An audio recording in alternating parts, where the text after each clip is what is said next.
नमस्कार मित्रांनो, मी चेतन खोमणे. तर आपण आता दिवे घाटात आलो आहे. तर आजच्या दिवसात सुरुवात आपण दिवे घाटातून करत आहे.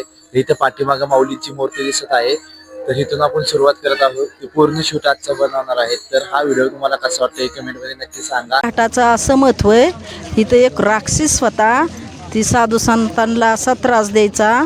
मारुतीरायांनी मोठं विराट रूप धरलं, त्या राक्षसाला मारलं आणि स्वतः ही दिव्य घाट जेवढा दिव्य घाट आहे तेवढं मारुतीरायांनी रूप धरलं आणि ती पालथे झोपले. आपण सर्वजण त्या मारुतीरायाच्या पाठणीवनं जातोय. त्यांनी सांगितलं पांडुरंगाला की पांडुरंगा, तुझे जी भक्त येतील ती माझ्या पाठणीवनं चलतील, मला ही पुण्य प्राप्त होईल. अशी ह्या घाटाची कथा आहे. ही घाट चढला की पूर्ण वारी केल्यासारखं त्याचं फळ मिळतं. कृष्णारी माऊली. तर आता आपण दिवे घाटात आलो आहे. आता पुण्यातून पालखी निघाली आहे सासवडला. तर आपल्याला सासवडला जाताना एक महात्मे भेटले, तर त्यांना आपण विचारू वारीचा अनुभव कसा आहे. अनुभव एकदम नंबर 1 आहे. आम्ही आता आळंदी ते पंढरपूर पायी जाणार आहेत. तुमचं गाव कुठलं? गाव परभणी. परभणीहून आला? हो. किती जण आपण? आम्ही 5-6 जण आहेत. ही आमच्या मामाच्या गावाकडे मंडळी, त्याच्यासोबत मी आलो. तर वारीतला एखादा अनुभव सांगता का तुम्ही? वारीतला अनुभव म्हणजे आम्ही आळंदीमध्ये असताना आमच्या जे वाहन आहे त्याच्यामधलं सर्व साहित्य वाहून गेलं आमचं. आणि आम्ही त्याच्यानंतर इथं पुणे येथे आले असताना ते एक गायक आले होते.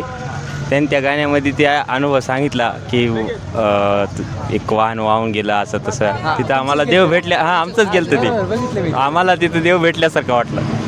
हो, खरंच महाराजांना सांगितलं की यांचं सगळं म्हणजे वाहून गेलं, तरी पण त्यांचा तो आनंद आहे. का तर त्यांना माहिती, आपण म्हणतो पंढरीच्या लोकांना ही अभिमान होऊन येला ना. म्हणजे खरंच एखाद्याचा भाऊ जर असेल ना, तर तिथं देव आहे. मग देवाला जाणायचं असेल तर मग ते काही सगळं म्हणजे आपण म्हणतो की ज्याची वस्तू त्याची, समजा कामं नसे तक्रारीचे, मग त्याची वस्तू त्याची गेली, आपलं काय गेलं नाही. आपण येताना काय घेऊन आलं आणि जाताना काय नेणार नाही. पण दुःख जर मांडलं तर ते दुःख जास्तच होणार आहे. मग तेच महाराजांना सांगितलं.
माऊली. तर मी चेतन खोमणे. तर आज आपण इथं दिवे घाटात आलो आहे. तर ह्या महाराजांना विचारू, आपले वारी किती आहे तुमची? 22वी वारी. 22वी वारी. वारीतला काय थोडासा अनुभव? अहो, वारीला जायचं म्हणलं 1 महिना अगोदर आम्हाला वारीचे वेध लागते. काय शेतीचे काम ही करून आम्ही वारीला येतो. वारीला आल्याशिवाय आम्हाला करमतच नाही, घरी राहूशी वाटत नाही. तर असा एखादा खास अनुभव असं की मी पहिल्यापासून आहे ना वारीला येतो ना, काय तर अनुभव भरपूर आहेत. आम्ही 4-2च होतो. आत्तापर्यंत आम्ही जवळजवळ 50 जण तयार केलेत गावातले. हा. गाव कुठलं तुमचं? निमगाव खलू, तालुका श्रीगोंदा, जिल्हा अहमदनगर. शी वारी केल्याने ऊर्जा मिळते. काही माणसांचं आजार पण कमी होत्यात. माझी 13वी वारी आहे. ह्या दिव्य माझी 13वी वारी. हां, ही सर्व मंडळी आमच्या बरोबर येतं. आम्ही निमगाव खलूवरून आलो. आम्ही दोघं बी उभा इथं, म्हणजे नवरा बायको पती पत्नी. आम्ही पंढरीची वारी करतो. आमचं परिवार पण भाविकच आहे. आमच्या इथं त्या 15 तारखेला दिंडी जेव्हा येणार आहे, छोट्या छोट्या गावानं चालतात त्या. तर एखादा असा अभंग थोडासा एका कडीत म्हणता का? ठीक आहे. दासाचा हा दास श्रीहरी, दासाचा दास श्रीहरी, नंदाचा नंदन गासितो, नाथा घरी चंदन गासितो, नाथा घरी चंदन. कावडीवरी कावडी, कावडीवरी कावडी, नाथा घरी वाहे पाणी, नाथा घरी वाहे पाणी. दासाचा दास श्रीहरी, दासाचा हा दास श्रीहरी, नंदाचा नंदन गासितो, नाथा घरी चंदन गासितो, नाथा घरी चंदन. नाथ बसले पूजला, नाथ बसले पूजला, पान फुले देतो त्याला, पान फुले देतो त्याला. दासाचा हात.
सर्वांना सर्वप्रथम दरवर्षीप्रमाणे यंदाही सर्व भावी भक्तांसाठी आम्ही दिंडीसाठी आणि पालखींसाठी सर्व यंदाही आपण महाप्रसाद आणलेला आहे.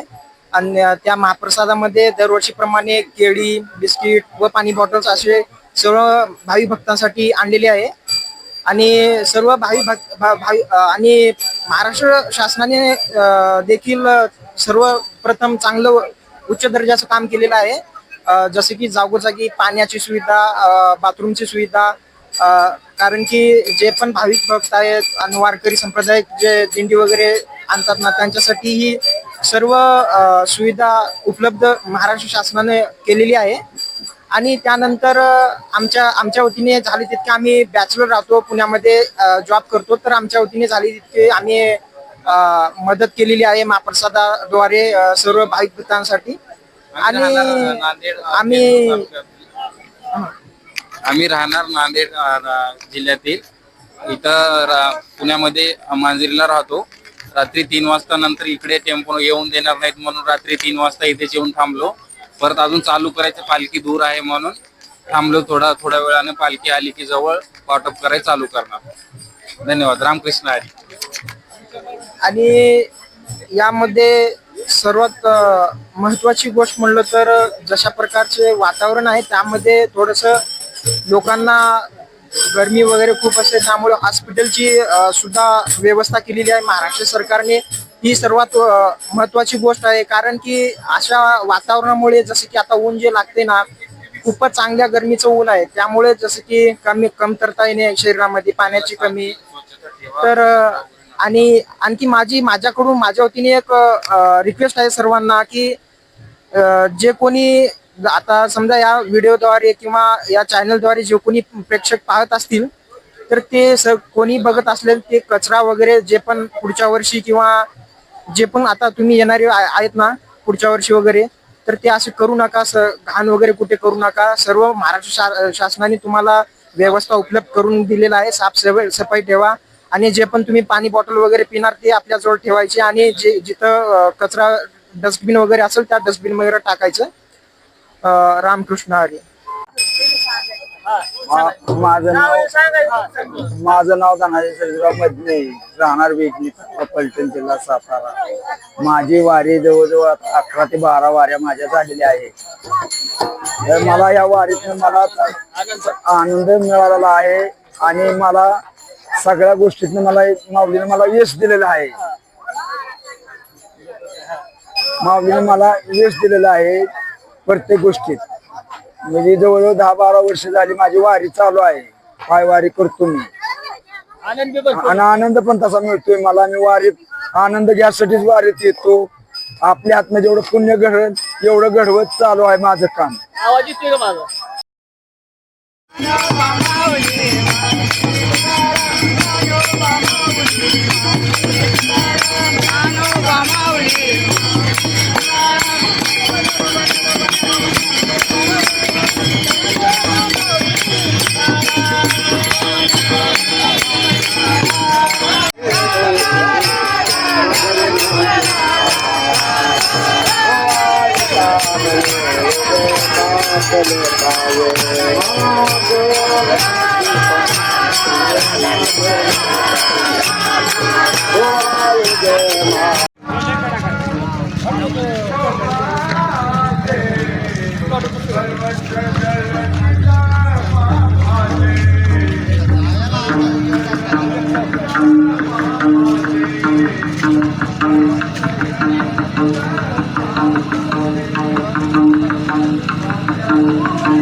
पर्वत जळतिला बापाचे, पर्वत जळतिला बापाचे, पर्वत जळतिला बापाचे. नामे तारी आपल्या नामे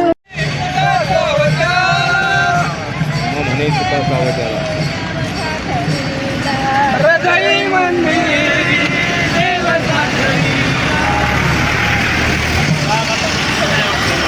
जास्त वापरलेले आहे.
केला आहे. तर आता इथून आपण वरती जाणार आहे.